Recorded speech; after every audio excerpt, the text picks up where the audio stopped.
Hello and welcome to Mr. C's Biology. Today we are talking about pollution. Now, three types of pollution. The first one we're going to start off with is land pollution. So you might think of things that are going to pollute the land. Well, a lot of the stuff that we put down the toilet and wastewater is going to pollute the land. That's called sewage on the whole. And so that's going to probably end up somewhere with some toxins being released from it as it decomposes.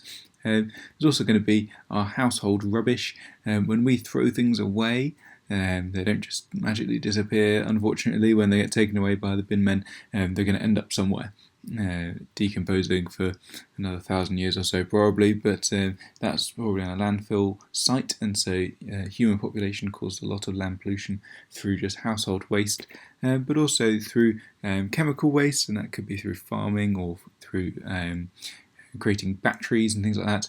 We're going to think about farming especially, and about pesticides and herbicides that they use that are going to kill off weeds, that are going to kill off pests, that are going to fertilizers that are going to help the plants grow.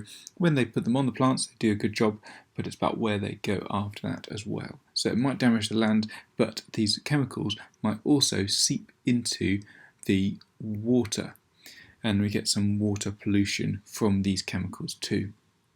Two main ways. The first way that water pollution works is through something called eutrophication, and that's where a fertilizer causes lots of algae to grow really fast. So fertilizer is meant to make plants grow fast, so it causes the plants to grow fast, but in this case it's the algae, maybe on a lake.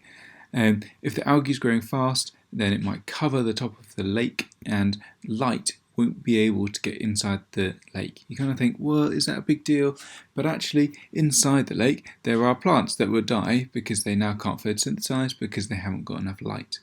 If the plants have died, then they can't be releasing oxygen from photosynthesis, and so then fish are going to die as well because the area has become deoxygenated and they can't get oxygen into their bodies through their gills. So that's eutrophication, and it's a serious thing that happens from fertilizers being leaked. Other chemicals can cause different effects through something called bioaccumulation.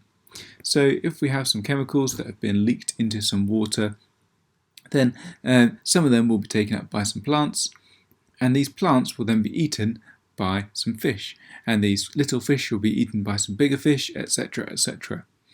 Now, what might start off as a very low concentration in the water, the plant is going to take in quite a lot of water to be able to survive, and so actually it's going to take in quite a lot of those chemicals, and so there's going to be a higher concentration in the plant. The little fish is going to eat lots and lots of plants to keep itself alive, and so there's going to be a higher concentration in the fish than there is in the plant. And then the big fish is also going to eat lots and lots of little fish, breakfast, lunch and dinner to keep himself alive, and so they're going to have an even higher concentration than compared to the plant or compared to the little fish, and that can cause the fish to die. So whatever chemical is, sometimes just toxic chemicals in the water in small concentrations can have large effects because they bioaccumulate. Air pollution is the third and final type of pollution we're going to talk about today.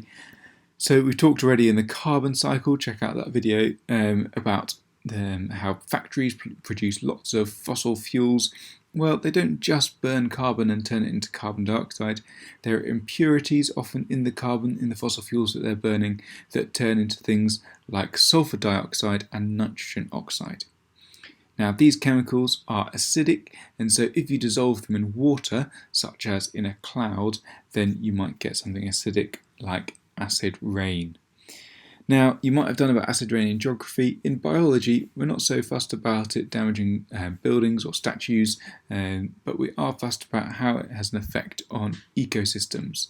So if you think about a river ecosystem or a lake ecosystem, if we have some acid rain that falls and makes the lake or river acidic, then that's going to affect some of the organisms inside there. The plants might not be able to survive, the fish might not be able to survive, and that can be really devastating for the other organisms that rely on those plants and those fish to be around. Another type of air pollution is through smoke. If we burn things, then they produce smoke, often with particulates that go into the air. That can be really bad for your lungs, but also if it combines with chemicals, then it can create something called smog, which is much more dangerous, and you definitely don't want to breathe that in.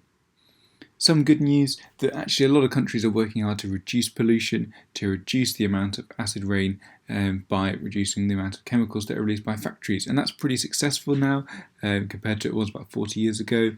Obviously, in terms of land waste, a lot of people are recycling lots, and that's great, and it's doing a lot for reducing the amount of landfill we have, but we still produce a lot of waste still. In terms of water pollution, organic crops and farmers are very careful these days about where their chemicals end up and where they are and how much of these chemicals they're using so they don't run over to the water. So there is some good news as well, but that is it for pollution. As ever, if you have any questions, do pop them in the comments below.